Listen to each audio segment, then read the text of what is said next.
At the 2009 Hungarian Grand Prix, Felipe Massa was hit in the head by a spring from another car at 160 miles an hour. Actually, nothing happened to him. He was fine. He walked away from the crash with nothing but a slightly cracked visor and maybe just a little hurt to his ego because he did not win the race. But if that would have happened 15 years ago, it would not be the same story. Felipe Massa would probably be dead. The same safety precautions were not dedicated to the helmets like they were when Felipe Massa was hit in the head.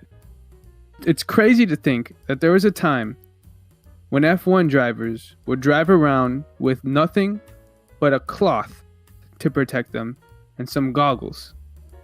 Now I know what you guys are thinking. A cloth? That's all they used? They did.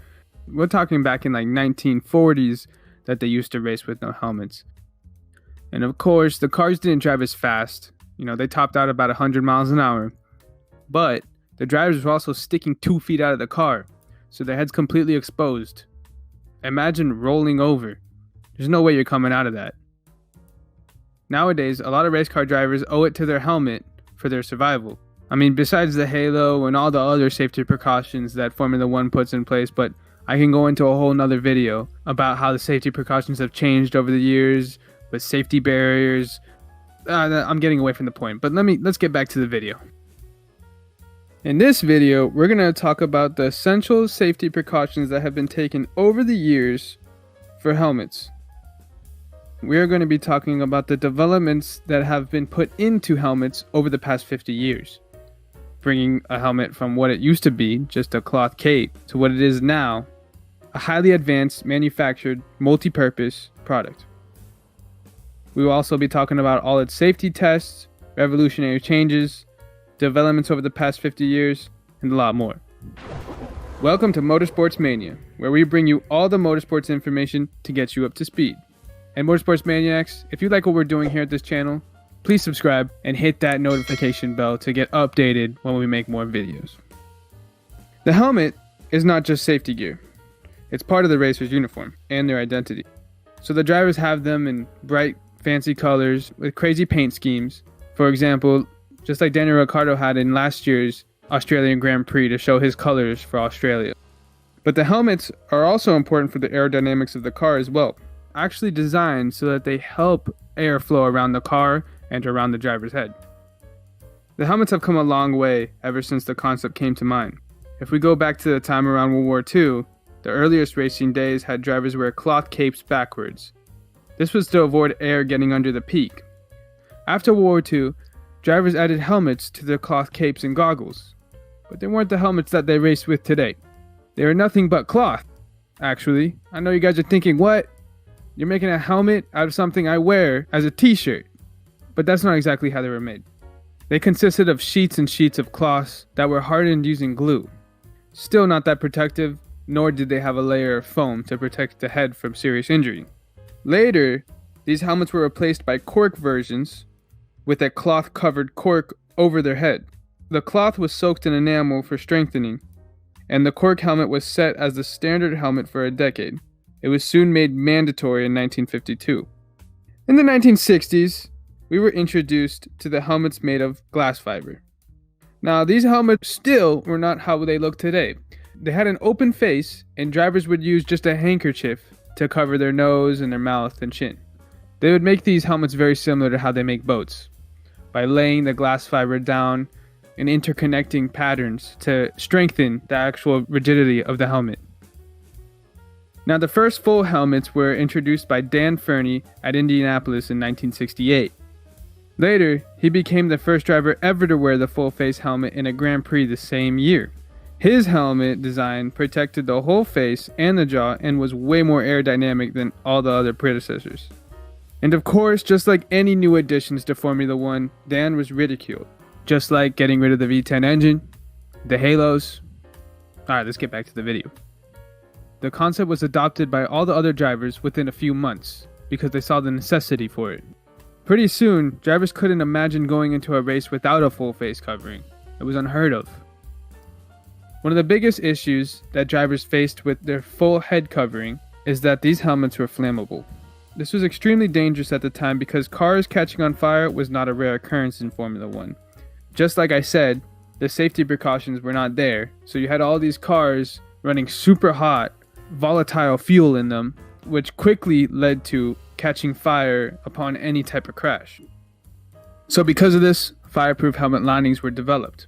The helmets also became fancier with other additions, such as tubes connecting to the driver's drink bottles in case they get thirsty, and even radio systems so that they could communicate with their teams.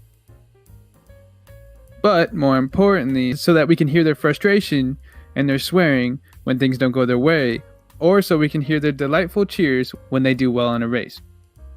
In 2001, the helmets were revolutionized big time by the introduction of two words, carbon fiber, which completely replaced fiberglass, unless you're going to your local motorcycle shop and going to pick up a helmet for $100.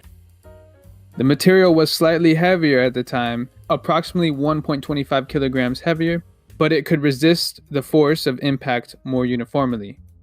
Inside, there is a thick 17-layered high-density foam that allows the force to be spread on impact by deforming and absorbing the collision force. The innermost layer is made of a soft foam so it fits the driver perfectly and allows for maximum amount of comfort.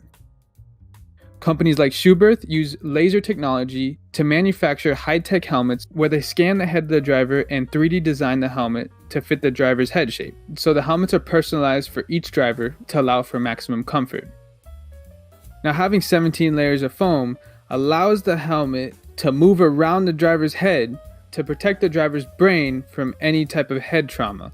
This happens when any G's are applied to the helmet or any force from an impact. The outer shell of the helmet will move while the soft inner layer will compress so that the head of the driver is moving as little as possible. This soft foam layer is also covered by a Nomex lining, which is even more fire resistant. The helmet is farther advanced today with more features. These features include air vents that allow for 10 liters of fresh air per second, a particle filter to remove dirt from the air the driver is breathing, a radio for communication, and a very complex visor. This visor is made of 3 millimeters of polycarbonate and it is heatable to avoid fog, and you can also adjust the tint on it. This visor is what saved Felipe Massa's life. The outer shell of the helmet consists of a strong and comfortable combination of 3 layers, aramide, polyethylene, and Nomex. It also may include up to 20 layers of these materials depending on the company that is designing the helmet. The Formula One helmets that they've used in the past years had to go through intense testing for them to be approved. Every feature of the helmet was put under extreme testing to ensure maximum safety. All helmets go under a stringent impact testing program insisted by the FIA. These included drop test on steel from 3.3 meters high, a 5 kilogram weight dropped on the chin bar, and a 3 kilogram steel spike dropped on the helmet from 3 meters high to see if it penetrates. Now, the FIA did allow for dents, but nothing should breach the helmet, and if it does, it violates the integrity of the helmet. The whole design is scrapped. The visor would have a lead pellet shot at it at 500 kilometers an hour, and the chin strap will be loaded with 38 kilograms to see if the helmet would fly off in this test. To test the internal temperature of the helmet is thrown in an oven at 790 degrees Celsius for 30 seconds, and the internal temperature of the helmet should not exceed 70 degrees Celsius. This is to ensure that the driver's brain does not boil inside the helmet in the case of a crash where a fire is present. If all these tests were passed, only then the helmet would get a Snell certificate. Now, what is a Snell certificate? A Snell certificate is a memorial foundation that was created following the death of William Snell in 1956, when the helmet that he used failed to protect his head from fatal injury during a crash. Of course, there was always going to be updates to the procedure. Since July 2004, the FIA has insisted that all helmets used in F1 must achieve its more stringent standards titled under 8860. This standard was the outcome of an 8-year research project by the Transport Research Laboratory in response to Ayrton Senna's death from head injury in 1994 at Imola. Now, Ayrton Senna did die because the helmet failed him, but just like I said, I can go into a video about tons of safety protocol. At the time, the wheels were not tethered to the car, so the wheel flew up and hit him in the head.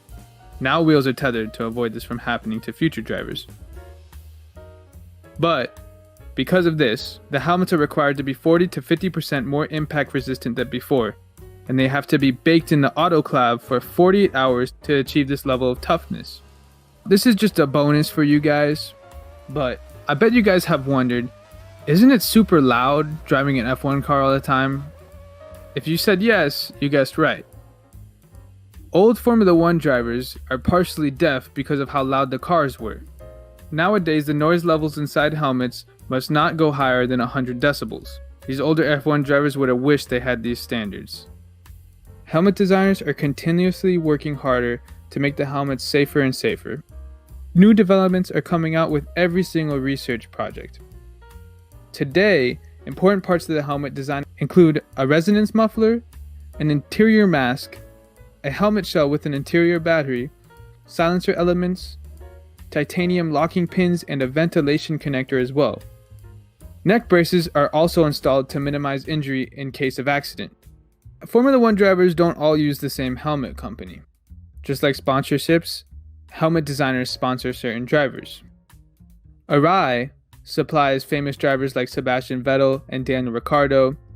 Schubert will supply drivers like Nico Hülkenberg and Carlos Sainz. Bell supplies drivers like Kimi Räikkönen and Antonio Giovinazzi. And lastly, Stilo manufactures helmets for drivers like Valtteri Bottas and Lance Stroll.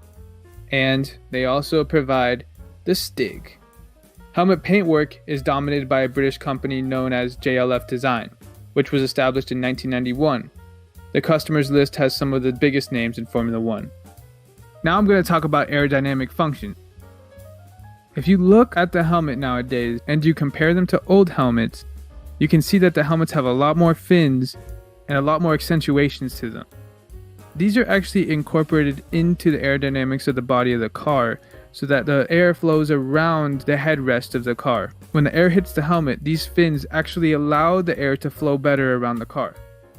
This even farther hammers home why F1 helmets are such an essential component in racing. I hope you guys enjoyed the video, Motorsport Maniacs. We put a lot of time into making this video as well as our other videos, so we would really appreciate it if you go smash that subscribe button. Tell us in the comments below the most iconic helmet you think to have existed in motorsports history. And as always, make sure to like the video if you enjoyed. See you guys in the next video.